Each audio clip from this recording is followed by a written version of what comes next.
90s kids అందరికీ కూడా the most favourite season ఏంటి అంటే సమ్మర్ సీజన్ అయితే నేను చెప్తాను. అది చైల్డ్‌హుడ్‌లో ఎస్పెషల్లీ ఇప్పుడైతే కాదు.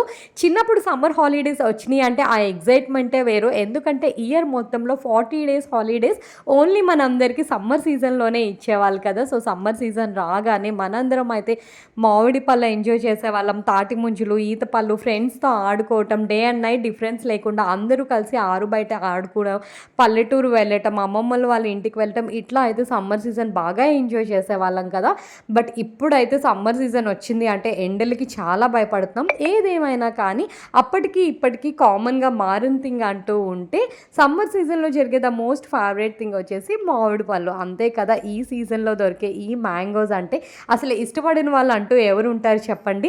అలానే ఈ మ్యాంగోస్‌కి అయితే నాకు ఒక చిన్న స్టోరీ ఉంది. అదైతే మీ అందరితో షేర్ చేసుకోవాలనుకుంటున్నాను. సో, మాకైతే మామిడి తోటలు ఉండేవి. మా తాతయ్య చిన్నప్పుడు అయితే మమ్మల్ని అందరినీ కూడా తోటకి తీసుకెళ్ళేవాళ్ళు. అక్కడ తోటమాలి వాళ్ళు మామిడికాయలు కట్ చేస్తే మేమందరం కూడా ఎంచక్కా సరదాగా అక్కడ ఆడుకునేవాళ్ళం. అండ్ మా తోటలో అయితే బంగినపల్లి రసాలు, సువర్ణరేఖ, ఏనుగు తలకాయలు, ఇలా కలెక్టర్ కాయలు అనేక రకమైన కాయలు కాసేవి. సో, మేమైతే సమ్మర్ సీజన్ మొత్తం కూడా ఆ మ్యాంగోస్‌ని ఫుల్ ఎంజాయ్ చేసేవాళ్ళం.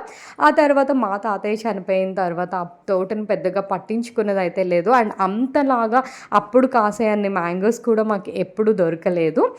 మాకైతే హైదరాబాద్‌లో కేజీ మ్యాంగోస్ ₹200-250 ఉన్నాయి. కేజీ అంటే అట్‌లీస్ట్ 2-3 మామిడి పళ్ళు కూడా వచ్చేవి కాదు.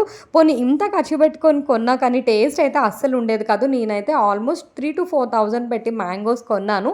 పిల్లలకి కూడా చాలా చాలా ఇష్టం. అయితే ఎక్కడ కూడా ఆ స్వీట్‌నెస్ అయితే ఇంకా మొత్తానికి మ్యాంగోస్ కోసం అయితే ఒక రకంగా ఊరే వచ్చేసానని అయితే చెప్పాలి. నా కోసం అయితే మా అన్నయ్య అంటే మా మావయ్య గారు వాళ్ళ చెల్లెలు వాళ్ళ పిల్లలు అన్నయ్య అండ్ తమ్ముడు ఇద్దరు కూడా ఒకళ్ళైతే నూజివీడు రసాలు పంపించారు. అండ్ బంగనపల్లి కాయలు వచ్చేసి తమ్ముడు పంపించాడు. సో, నాకైతే చాలా చాలా హ్యాపీగా అనిపించింది. ఇన్ని ఇయర్స్ తర్వాత మళ్ళీ ఇంత హ్యూజ్‌గా, ఇంత బల్క్‌గా ఇంట్లో మ్యాంగోస్ పెట్టుకొని తినటం అనేది నాకు ఒక్కసారి మా చనిపోయిన తాతయ్యని గుర్తు చేసినట్లుగా అనిపించింది. సో, నేనైతే ఇంక ఈ మ్యాంగోస్ అయ్యేదాకా హైదరాబాద్ అయితే అసలు వెళ్ళాలనే అనుకోవట్లేదు.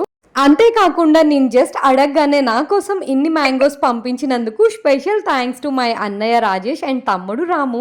సో, ఇలా అయితే నేను ఈ మ్యాంగోస్ అంతా ఎంజాయ్ చేసి ఇవన్నీ అయిన తర్వాతే హైదరాబాద్ వెళ్దామని అయితే ఫిక్స్ అయిపోయా. ఈ వీడియో మీకు నచ్చినట్లయితే give a big thumbs up.